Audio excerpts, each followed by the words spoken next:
matchs c'est différent, donc il faut qu'on joue, il faut garder les automatismes, il faut garder l'objectif surtout de saison. Donc si on passe un mois à ne pas jouer, ça va être très très compliqué. Je le dis souvent, il me faut toujours, c'est toujours la deuxième année que je me sens mieux. La première année, voilà, j'essaie de comprendre un peu le coach, les principes de jeu. J'essaie de m'installer dans l'effectif et puis du coup d'aider l'équipe autant que je peux. Et puis la deuxième année, bah, je commence un peu à m'exprimer un peu plus et faire ce que je sais faire. Donc comme je sais un peu tout faire, ça vient petit à petit. Donc là, ce soir, c'était sympa, mais après, je me focalise pas sur ça. On verra sur le championnat. Et c'est compliqué parce que on n'a pas de vision long terme en fait. On sait pas comment ça va se passer et on nous dit pas grand chose. Après, c'est pas le club, c'est la ligue, hein, qui gère comme la ligue gère comme elle peut. Mais nous, bah, le matin, on se lève, on s'entraîne. Début de semaine, comme on a fait là cette semaine, on s'entraîne dur en se disant, bah, on va jouer ce week-end.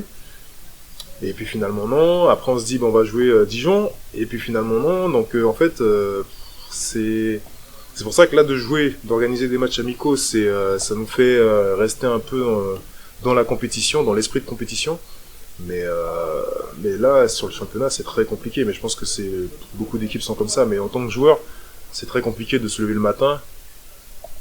De s'entraîner c'est bien, mais on est limite en pré-saison en fait. C'est exactement ça. On est en pré-saison, on sait pas, enfin on se prépare.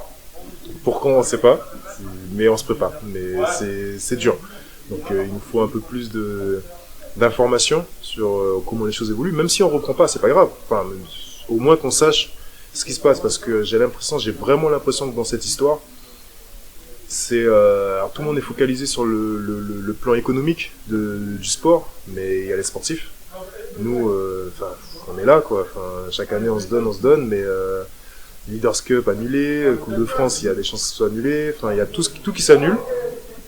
Sauf que nous, bah, malgré tout, ça avance. Nous, on prend de l'âge, entre guillemets, et les saisons, on récupère pas nos saisons.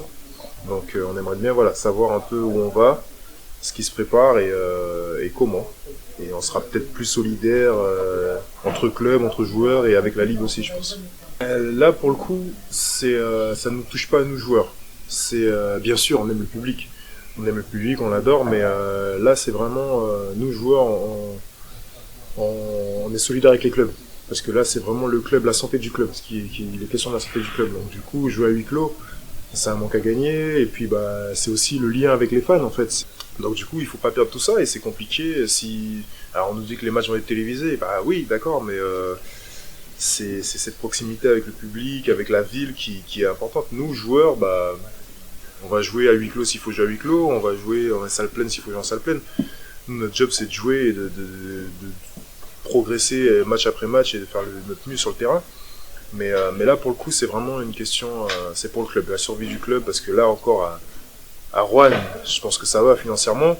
Il y a d'autres clubs comme l'Asvel, bah, ça va super bien, il n'y a pas à se poser la question. Mais il y a vraiment d'autres clubs où c'est très très dur. Là-bas, c'est très très dur. En Pro B, il y a des clubs qui vont souffrir. Et nous, joueurs, voilà, on pense plus au club dans ces moments-là.